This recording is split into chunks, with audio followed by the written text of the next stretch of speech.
Hello, I'm Natasha Chilingarian. And I'm Michael Ogden. This is Shared Accounts with CU Times. We've rolled down the windows of the podcast car to take a drive, air out the gross winter stagnation as Grab Bag Month continues. What is Grab Bag, you ask? Well, dear, it's when Natasha and I do exactly what we want, when we want to. These are topics and people that we've been wanting to tackle, so we're doing it and you're going to like it. Do not make me turn around this podcast. Just wait until your father gets home. Wait, is this now Idle Parenting Threats Month? Did you like that, Natasha? I was legitimately scared. I went right back to childhood. I know, right? Welcome to Shared Accounts with CU Times.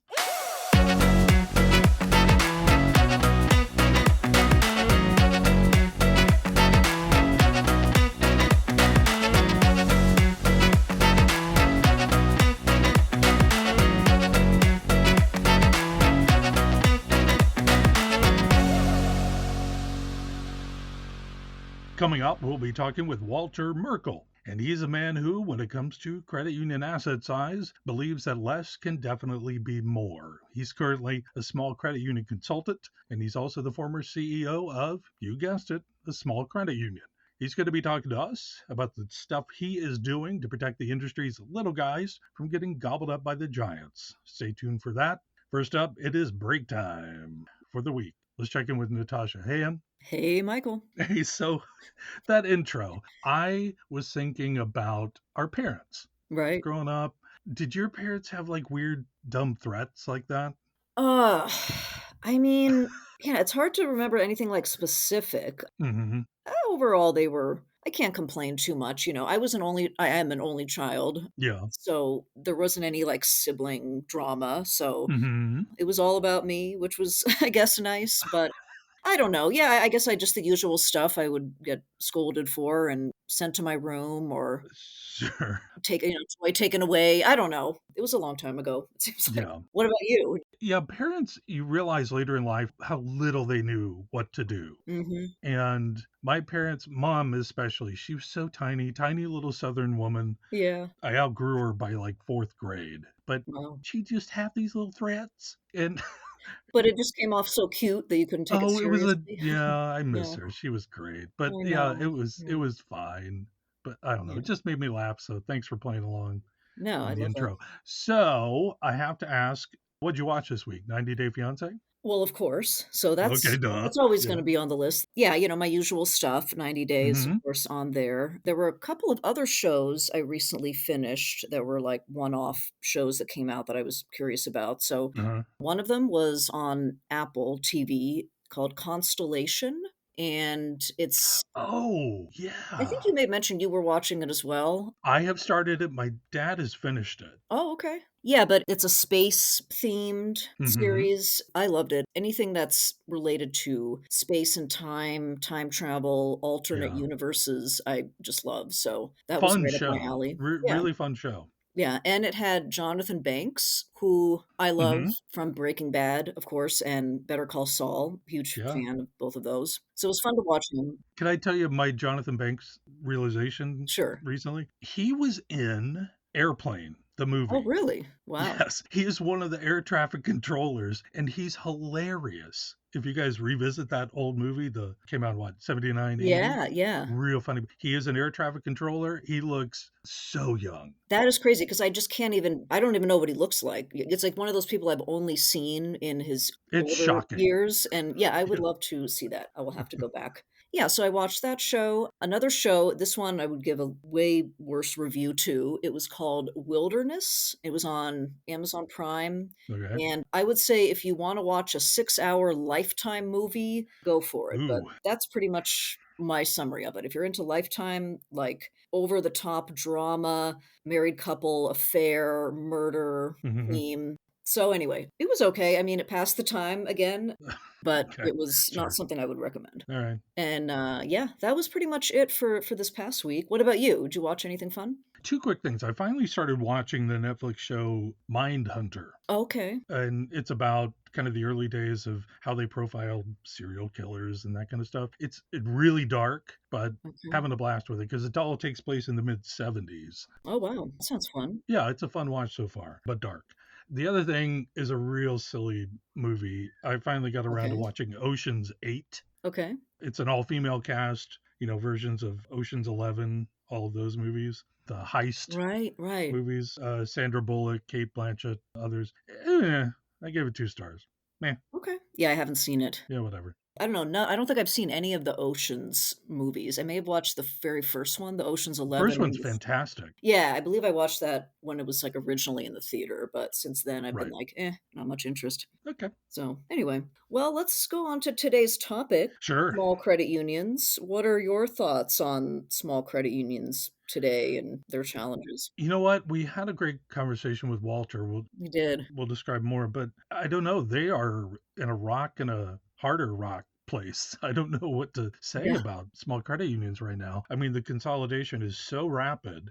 And like Walter points out, just the amount of compliance and the rules keep piling up. Yeah. And I don't know. I'm like, God bless them, but But how can they I don't know how this is going to shake out. I know. Yeah, I agree. I think like Walter talks about in our interview, they kind of capture what a credit union is, that people helping people philosophy. They can give much more personalized service to their members. Another thing I think of is that a lot of women are CEOs of the smaller credit unions. And Yeah, so great point. if we didn't have small credit unions, I think then credit union CEOs across the industry, it would be very disproportionately male, which is Hmm. something I think about sometimes as a woman. Sure, sure. So there's that issue, and then, again, like, yeah, they're great, but I just think it has to be so hard for them to survive, and if you're gonna be working at one of them, it just has to be so tough. It's like being at a startup. Yeah, It's like you're doing it for the love of it, not for the awesome compensation, It's like being a yeah. teacher. Hopefully not as bad as that, and hopefully they're not paid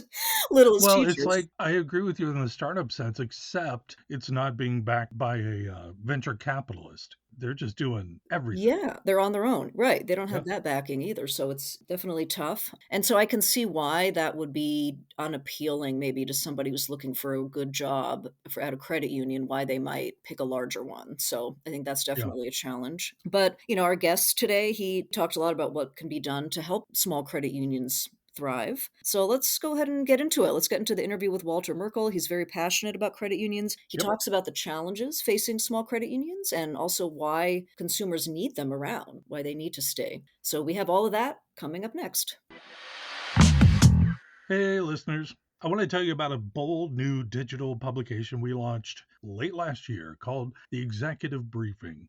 As the name suggests, this monthly newsletter is available only by subscription and is comprised of exclusive editorial content and analysis of credit union data, trends, and news. Information you will not find online. You know why? Because we don't put it online. It's only available to you in your email. You'll have immediate access to an abundance of content to help grow your organization and better serve your members. In April, we're taking a closer and detailed look at credit union and fintech partnerships. Check it out. To subscribe, go to cutimes.com/subscribe or click on the subscribe tab on the homepage, that big blue button.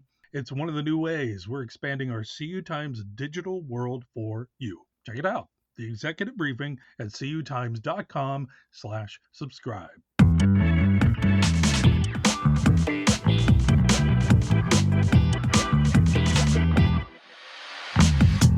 Okay, small credit unions. Let's jump in. Joining us in the virtual studio today is a small credit union consultant, Walter Merkle. Walter, welcome to the show. How are you? I'm wonderful, Natasha. Thank you for having me. I appreciate it. I hope you're Hey, doing well. Walter. Yes, thank you for joining. Yeah, we really appreciate it. Let's go ahead and get started here. Talk Hmm. about just a little background on you. So looking at your, LinkedIn profile and just your professional background that we know of you so far, it appears you've been in the credit union industry for at least 25 years. And it looks like you started your career, or the majority of your career was in a number of lending focused positions at previous credit unions. So can you just start off by telling us what led you into the credit union industry and then into lending in particular? Sure. My entire career, I've been a lender from day one back in the mid to late 70s at a finance company. And then I was in banking for a bunch of years, got involved in community development lending, and then eventually into credit unions about 25 years ago. But I'm a people person and I'm a helper. And I believe that helping individuals and businesses with their lending needs was a good thing and a helpful thing to do. And I personally enjoy it because I get to use both sides of my brain and use people skills, analytical and creative skills. As I mentioned, I started at a finance company, jumped into banking, but it was an opportunity to join the credit union industry. I believe back in 1999, they were looking for somebody at Inclusive to join them Hmm. as a small and micro enterprise lending specialist. And that's where I got my start back in the day when they were the National Federation of Community Development Credit Unions. 1999. I love that year. That was a fun time. Yeah. Just thinking about it. So, Walter, were most of the credit unions you worked in considered small, in quotes? Oh, absolutely. Absolutely. And it really depends on who you ask today. I think the rule of thumb that we go by is NCUA, and I think they consider 100 million in assets or less as small, Mm. but some people ratchet that up to 300 million or 250 or whatever. Me personally, I'm working with credit unions 50 million in assets and lower. I Oh, consider wow. them small. Yeah. So, given that small credit unions are now your focus, like you're laying out, what led you into the world of small credit unions? Well, I've always been involved with the small ones with some very minor exception. I did work for one that was 150 million out in the Pacific Northwest, and then I joined for a brief period reigniting a consumer lending department at a $1.5 billion credit union, but Hmm. then thereafter got back with the small credit unions personally. And I think a lot of people would agree that small credit unions really exemplify the mission of people helping people, especially those of modest means, including unserved and underserved individuals and communities. And I think there's a greater need for my services by the smaller credit unions given Mm. their limited internal capacity that larger credit unions, they've got more people and Yeah. experts Right. and such. Right. Well, and so like you just mentioned, you're in consulting, and it looks like previously you were a CEO of a small credit union, the Savannah Schools Federal Credit Union, which according to the NCUA currently has 43 million in assets. So that fits your description of the small. So can you talk about how you transitioned from being that CEO in that role to now consulting? And then can you talk a little bit about that business that you do? Like how many credit unions have you worked with and what kinds of services do you offer them? Sure. I had rejoined Savannah Schools March 17th, St. Patrick's Day of 2021, amidst Hmm. the pandemic. Ooh. I had relocated back from the Pacific Northwest to Georgia, where we had lived for many years before, my wife and I, and two cats now. And it was to help this credit union. I had worked with them the tail end of 2017 and 18 through a management transition. And they had reached out to me and asked me if I could assist them at that point in time. And again in late 2020. But I was with them a little more than 2 years and reached a point that things were in a good way. So I had announced my retirement 3 months in advance. It was understood that it was not my intent to stay long term. And I offered to stay on in a consulting capacity to assist with their management transition. And I Hmm. think I stayed with them 7 months. To date, I've worked with more than 2 dozen credit unions since I began full time consulting. Yeah. And the things that I focus on is strategic planning, performance evaluations with strategic recommendations for improvement, turnaround planning. And two of the things that I've recently added is onboarding new, including first time CEOs at small credit unions. And I'm not Hmm. talking about from an HR standpoint, but rather former CEO to new CEO kind of training, and also how to manually underwrite consumer loans, which is very much the case still being done at the small credit unions. Yeah. Hmm.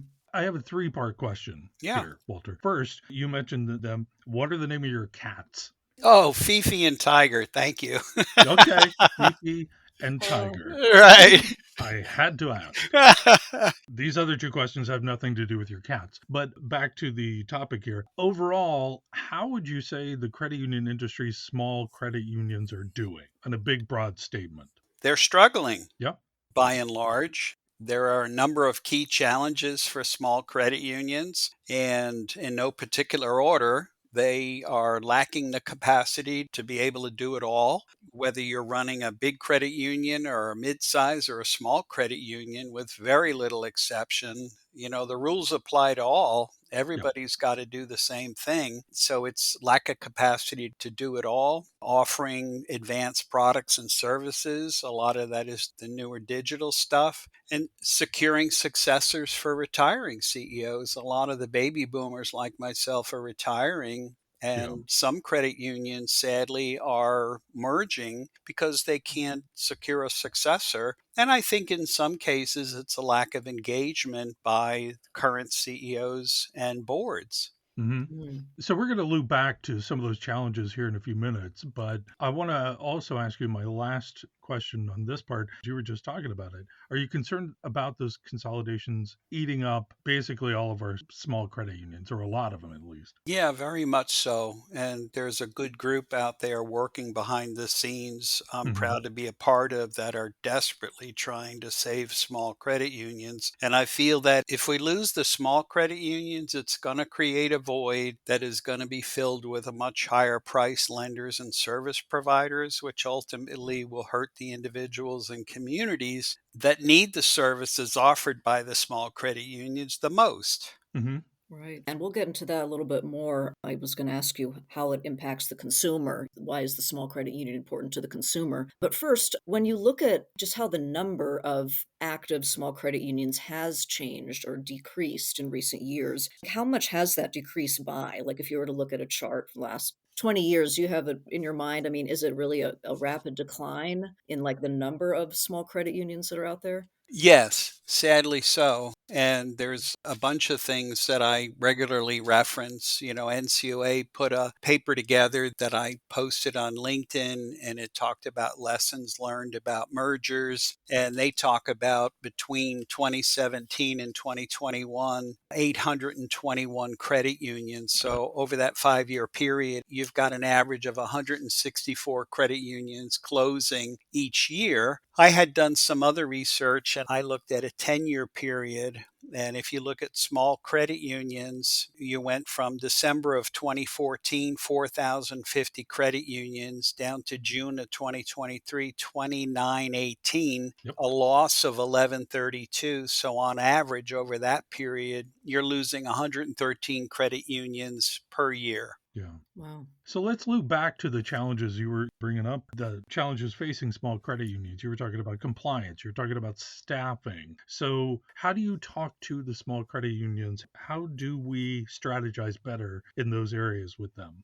Well, personally, and I don't think I'm alone in thinking this, that the current model, operating model for small credit union is broken. And, it's Einstein who coined the phrase continuing to do the same thing is a definition of insanity or something. And I think that's true. I think if we just throw a blind eye and continue status quo, we're going to get the same results. And I feel like the model is outdated. I think it's broken and we desperately need to change the model. And I think one of the primary things is to not operate in a vacuum and to collaborate, which I believe is the sixth principle Yep. of the cooperative model. And my thinking is there is so many folks out there, CUSOs and the like, consultants, whatever, that are ready, willing, and able to help, that outsource as much as you can and do what you do what's best. And that's taking care of your members and your communities and your staff. And by doing that, I think it frees you. There's many CUSOs out there that you can outsource your back office stuff, hmm whether it's bookkeeping or accounting, or it's compliance or collection calls or marketing, what have you. So, to do that, the other thing is getting back to the idea of not operating in a vacuum.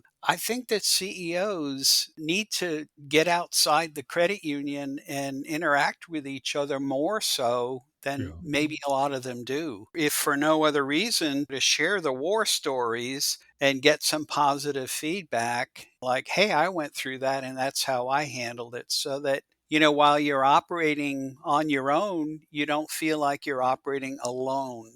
I think that's a hallmark of our industry is the whole collaboration that Mm. exists. Can we explore something really quick to maybe put you on the spot? And if you don't have a true answer, that's completely fine. But you were talking about it's a broken system. Hmm. Is there a point in time when you feel like when the system broke for small credit unions? I don't think it was a matter of it's not broke and now it's broke. I think Yeah. it's been breaking over time. Hmm. Mm. And a case in point is as the to do list, if you will, started growing over time.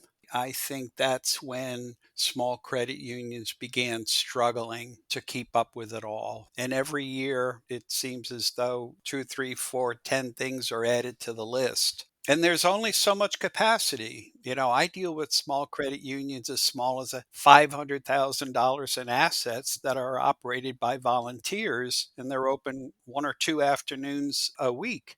Thanks for answering that. Sure. Thank you. Yeah, it's interesting for sure. Might put you on the spot as well. But what I always think about, whenever we here at CU Times hear about yet another merger, it just keeps coming and coming. And then the total number of credit unions keeps declining. And also the number of new credit unions is so small. It's like so rare that we hear about a new charter. I mean, where does this end? Is it going to be in 50 years, 100 years? Is there going to be like five credit unions that are all just these giants? Or would you ever look that far in the future and think about that? Like, where does this consolidation end? Does it need to just be reversed at some point? Well, I do think it needs to be reversed because I think as small credit unions go away, it is creating that void. And it's by folks that are not going to provide the same product services, quote unquote, reasonably priced as our small credit unions do. And some will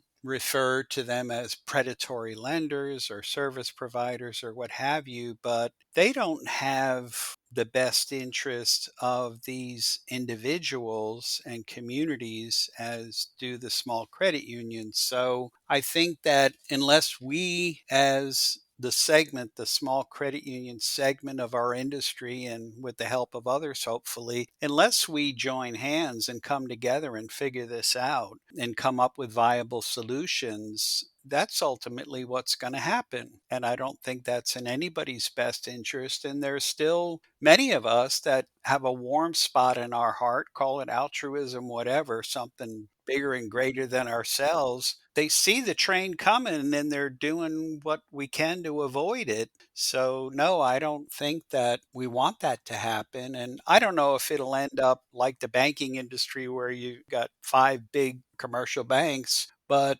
there'll be a lot of mid-size and large credit unions and no small credit unions. But then that begs the question, which I've had conversation with others recently about, well, will that cause some type of renaissance or reemergence of a group of caring individuals to restart the small credit union industry, maybe in some different kind of shape or form? Oh, Yeah. interesting. Yeah. Interesting. Yeah. Right. Okay. I want to go back to the topic of staffing and leadership at Yep. small credit unions, because that's something we hear about quite a bit as a reason for a small credit union being merged is it failed to find a new CEO. Can you talk a little more about why you think that's happening? You touched on it a little bit, but is it a lack of succession planning that's in place? Is it also when you think of like a talented individual that's looking for a credit union role, are they looking at the small credit union and thinking, well, I don't really want to work there. I'm going to have to wear so many hats, and the reward isn't going to be as big as it would be if I go to this larger credit union that might offer better compensation.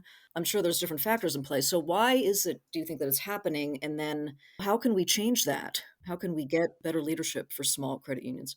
Well, Natasha, you hit the nail on the head. And I don't mean for it to sound overly simplistic or blunt, but it does boil down to compensation versus responsibility. Mm. And, I can't speak for anybody else, but I'll speak for myself and my observations and what I read and hear. As we mentioned before, a lot of the baby boomers that are running credit unions and have for decades are retiring. It's a big job. It seems as though it's a bigger job every year as the to do list grows. Hmm. And there's only limited funds to be available to pay successor Right. CEOs based on the size of the credit union and income and what their offsetting expenses are. Personally, I feel that altruism is waning over time, and Yeah. Mm. folks don't really understand nor appreciate nor embrace the whole credit union, particularly the small credit union model of people helping people Mhm. and something bigger than themselves and making a difference in people's lives and communities. And I should get off my soapbox or I'll keep going on about that because I'm passionate about it. Of But course.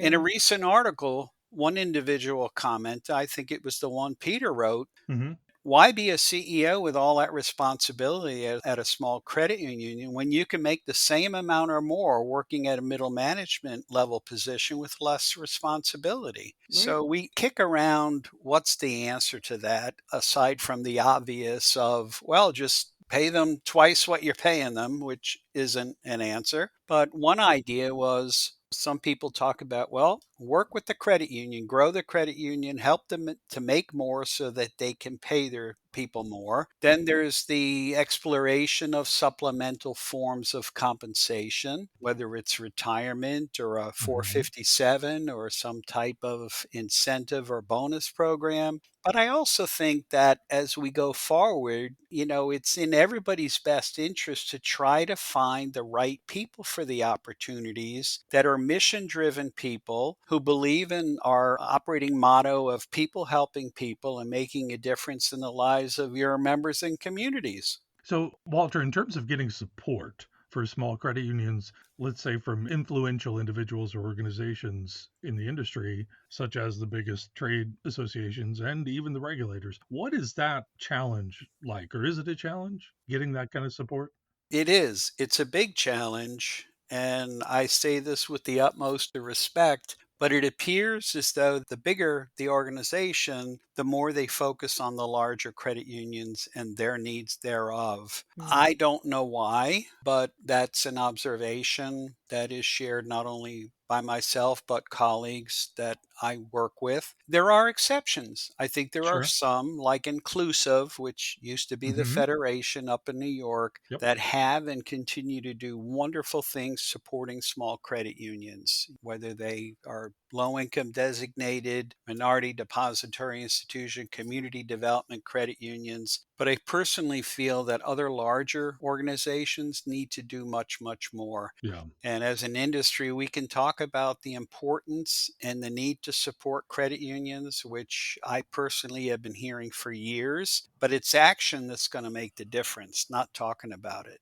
Yeah. Thanks for mentioning CDFIs because I have a story to write about that today. Yeah, I was like, oh, that's on my list. One other question, kind of a follow up to that. To everything you were just saying, would you say that there is a lot of support within the industry as a whole for small credit unions or not? I don't think that there is enough support. There is some Okay. support, but I think that it can be improved upon whether you're talking about trade organizations or even larger credit unions. There are some wonderful, mentor mentee or peer relationships, what have you, between large credit unions and small credit unions that are absolutely wonderful. And both sides reap benefits. And in the end, everybody, it's sort of a triple win there. But there isn't enough of that. There's so much more that can and should be done to support our small credit unions. Right. Okay, well, Walter, let's turn to something maybe a little more positive. I wanted to ask you, just as you've worked with different small credit unions, as a consultant or even in the past in your career, do you have any favorite or standout success stories of a credit union that was maybe struggling and then you were able to help them make a good turnaround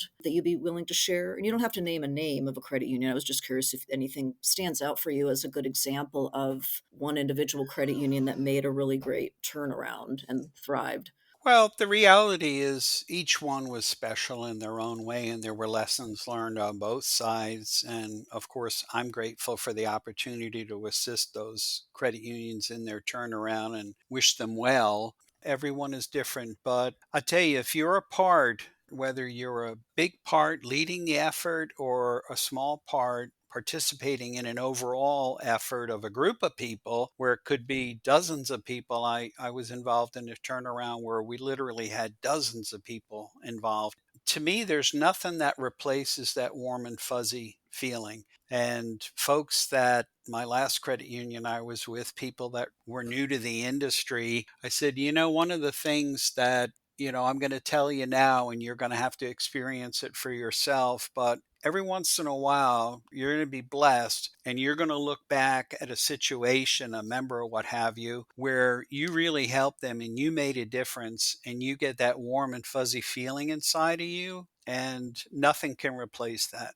Kind of a blunt question here. From a member and consumer perspective, why does the United States need small credit unions? I think because of all the good they do individually and collectively, I think that they may not have the most sophisticated products and services, but generally their membership is not in need of the more sophisticated products or services which are available at larger credit unions or banks. I think that they, for the most part, offer basic products and services, but they're the ones that will go the extra mile and they'll think of a way, how can I make this loan rather than how can I turn it down? Or the square peg doesn't fit in the round hole. So, we're not going to make that loan. The debt to income's too high. The FICO score is too low. The loan to value is too high. Guess what? They don't qualify. No, they're going to think about how can we do the deal. They help people with financial literacy. They help people with second chance checking, second Hmm. chance loans, establishing credit, reestablishing credit.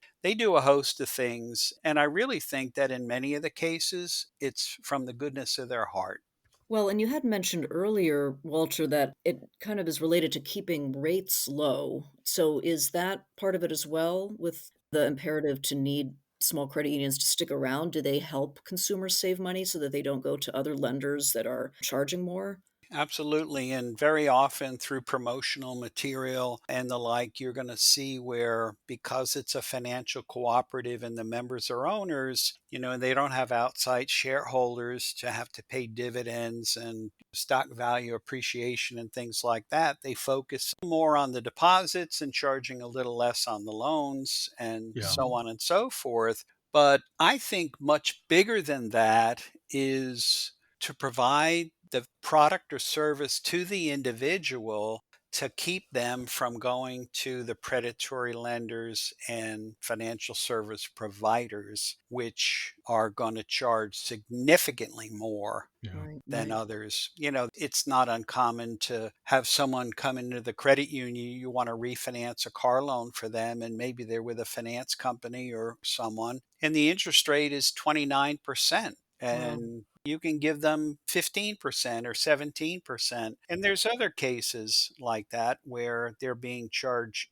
even significantly more than that. Wow. No, that that makes a big difference in someone's Yeah. finances for sure. So, what's next for you, on your journey of supporting small credit unions? What do you kind of have in the works, say for the rest of this year or in the future? Is it just kind of continuing to help your clients? Are you getting together with other people within the industry that are also supporters of small credit unions to make a difference? What's kind of next for you? All of the above. Okay. I feel blessed that I started with Inclusive back in 1999, and I'm currently working with them on a consulting basis and conducting strategic planning and lending trainings for them and working with some of their credit unions with respect to strategic planning. We've got Hmm. a new cohort of credit unions, probably 12 or 13 credit unions starting later this month. And I supplement that with other referrals that I receive. So I'm going to continue working with the small credit unions and continue networking because I feel that if I am not the individual to provide the service, if I can make a referral of someone who can help, for example, credit union reaches out to me and says, "Hey, we're interested in starting a credit union. Can you help us with Yeah. our charter application?" I don't have that expertise, but I know people that do. So I'm happy to do that. But behind the scenes, I'm going to continue work as long as I can to try to save the small credit union segment of our market because of all the good that they do. Bravo to you, Walter. Oh, thank you. You know what? We're going to move on to the final segment of this interview, which is all about you, Mr. Walter. Okay, so here we go. You currently live in Savannah, Georgia, yeah? Yes, sir. All right. What is your favorite Southern dish? Believe it or not, one of my favorites are Southern vegetables. Oh, yeah. Yeah, I love collard greens and black eyed Hmm. peas and things like that. Shrimp and grits is a Oh, big Mhm. favorite. so good. Catfish is good. Fried Oh, catfish and hush puppies. Yep. I grew up in Arkansas, so that we Okay. ate so much catfish. Natasha, Yeah. you lived in the South for a while. What's your favorite dish? yes, I lived in Lake Charles, Louisiana, Yeah. and Columbia, South Carolina. Hmm. Yeah, so yeah, the shrimp and grits in South Carolina were excellent. Yeah. Yeah, and I'll say I love Savannah as well. I wanna say at least 3 trips there, just, like, weekend trips. Aside from enjoying the food, did all the ghost tours, Yeah. which were Hmm. kind of fun. I don't know. Yep. You probably Yep. think that's a crazy tourist thing, I don't know, but Great town. yeah. And Walter, so have you lived in other parts of the country outside of the South over the years, and where else have you lived? Sure. I started in the Northeast, the tri state area. I moved up to Connecticut, Massachusetts, came back to New York City. I've been south. I've been out in the Pacific Northwest. And I think I can confidently say I like the South the most. Nice, nice. And where in the Pacific Northwest? I started in Okay. Washington State. I was Okay. in Sunnyside, Washington, and then I spent some time in Eugene, Oregon. Oh, wow, okay. So I'm actually from Oregon originally, grew up in the Portland area, Hmm. and then went to college in Eugene. Yep. So we Yep. have some similar location over our lives. So love that. Awesome. So it sounds like the next part of the country is west. Yes. That's where Right. you need to move? Okay. Right. I got some recommendations for you out there.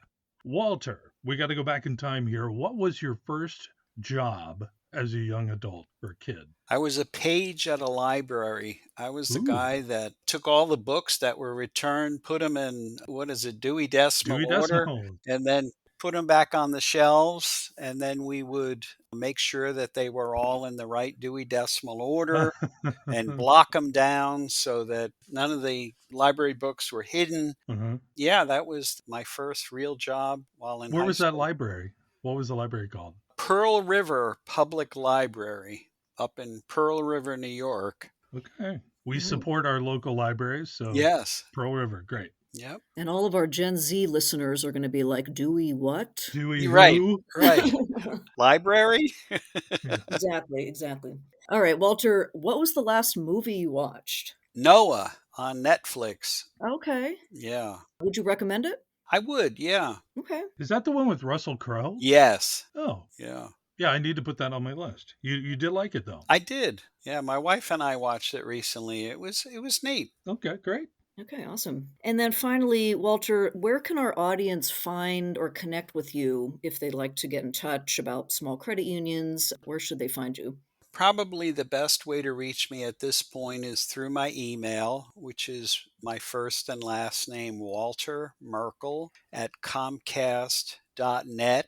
And of course, I'm on LinkedIn as well. Okay, great. Well, Walter Merkle, thank you again so much for joining us today. It was a really fun conversation. I Thank you, really enjoyed it. Walter. My pleasure. Thank you.